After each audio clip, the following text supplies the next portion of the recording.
Okay, how about this one? Tack. Is it car? Is it cats? That's right! What are you guys doing? Oh, it's a new game. I'm reading a word backwards to see if you guys can guess what the word is supposed to be. Here, let's try this one. Tenepsild atse. Ugh. Actually, this one might be too hard. Is it establishment? That's right. Whoa, nice job. Well, I don't think we're gonna do any better than that. Let's start the video. Welcome back, everybody. You're just in time for a brand new video.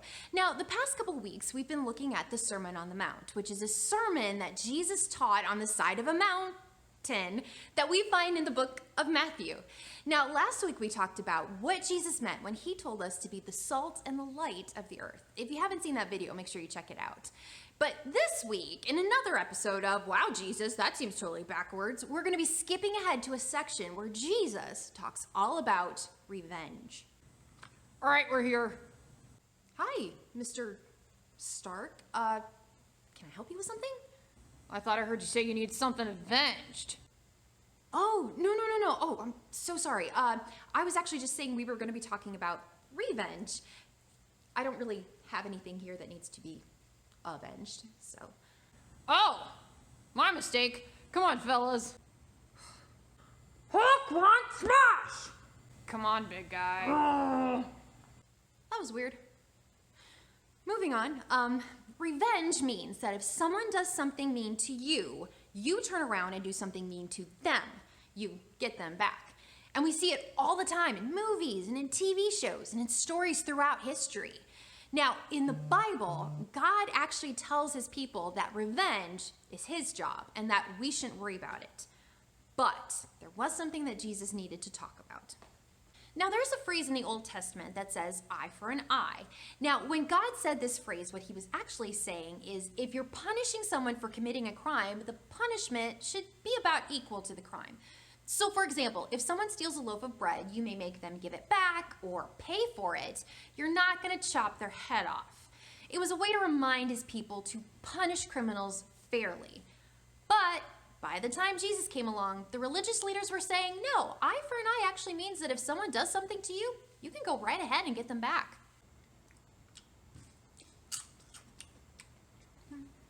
Hey, did you take one of my fries? Yeah. Well, I'm gonna take one of your fries.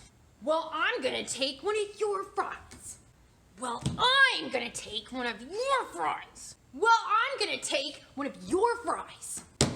Well, I'm... And this went on forever.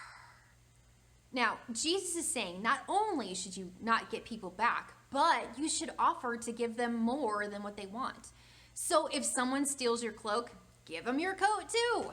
If someone smacks you on one cheek, see if they want to smack the other one. Basically, get them back with kindness. Hey, did you take one of my fries? Yeah. Did you want some more? You can have the rest of my plate. Thank you. You're welcome. And are you doing okay? You look like you got something on your mind. I've actually been going through a lot lately. Oh no, did you want to talk about it? Yeah. This is very unexpected. I know. That is so different from what we naturally want to do, isn't it? I'm sure the people listening to Jesus would have been pretty confused at this part. But if they thought that part was weird, what Jesus had to say next would have blown their minds. Jesus goes on to say that not only should you repay evil with kindness, but you should also love your enemies and pray for them. You don't love your enemies? That's why they're your enemies. I know, right? This must have sounded crazy to the people listening. Because, I mean, today we may have people that we see as enemies because they think differently than us. You know, the classic rivalries like Macs versus PCs, DC versus Marvel, cat people versus dog people. But on a more serious note, maybe that enemy is the person that's really mean to you or does bad things around you. Now, the Jewish people definitely would have understood the meaning of enemy. I mean, throughout their entire history, they were constantly being attacked and having to fight off people that threatened their lives. And at the time Jesus was talking, they had just been conquered and were being ruled by the Romans, who were going around conquering and ruling all the other nations in the area. Ooh, so this is mine, and this is mine, and this is mine, and this is mine, and this is mine. I love being a Roman. The Jews hated being ruled by the Romans. They hated paying taxes to them, and they hated seeing the Roman soldiers parading around everywhere they went. And now Jesus was saying they should love these people? What was he thinking? But Jesus brings up a very good point.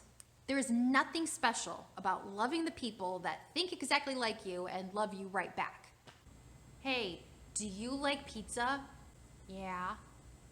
And ice cream? Yeah. And unicorns? Yeah. Are we best friends? Yeah. Yeah, anyone can do that. But God sees the world differently, and he wants us to be different.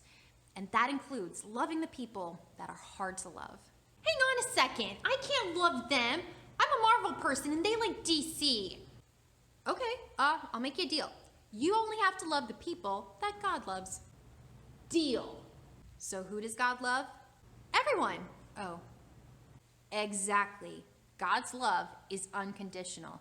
His love never stops for any of his creation. Now, if we turn away from him, he wants us to turn back, of course.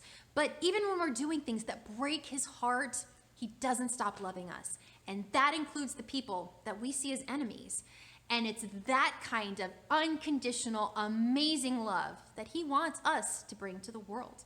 Now, loving your enemies may seem nearly impossible, especially in today's world that would say loving your enemies is totally backwards and kind of crazy. But the great news is with this command is God is absolutely ready to help us out with it. So if you are having trouble loving someone, just ask God for help.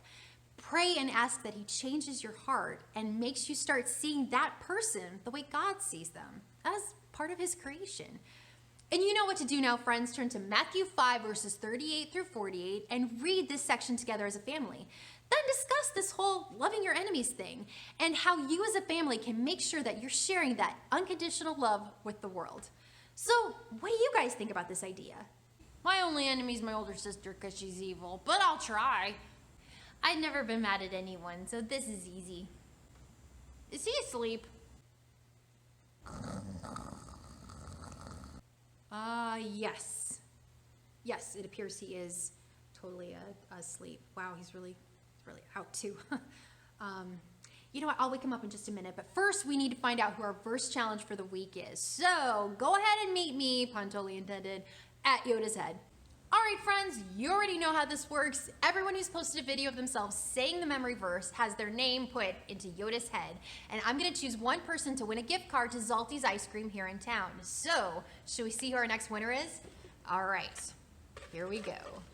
Our second verse challenge winner is Camden. Great job, Camden, and great job to everybody else. We're gonna be doing this for the next few weeks, so keep those videos coming.